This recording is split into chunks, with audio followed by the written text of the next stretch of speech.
ADHD tabor, ki ga organizirajo Mavrični bojevniki, je tabor namenjen vsem otrokom, ki glede na izzive današnjega časa potrebujejo umik v naravo in s tem dobijo možnost, da v sproščenem okolju lažje spoznavajo sebe. Mavrični bojevniki smo skupina posameznikov, entuziasti, ki, bi rekel, vidimo čas drugače. Naša fokusna skupina so otroci, hkrati tudi odrasli, starši, učitelji. Naš namen je pristopiti k celotnemu segmentu družbe. Skupino sestavljajo različni posamezniki, od prostovoljcev, strokovnjakov, psihologov.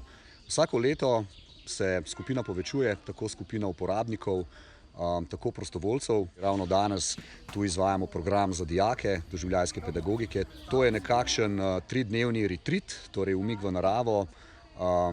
Delavnice temeljijo na povezovanju, na učenju novih veščin in predvsem na odkrivanju nekaj novega v sebi.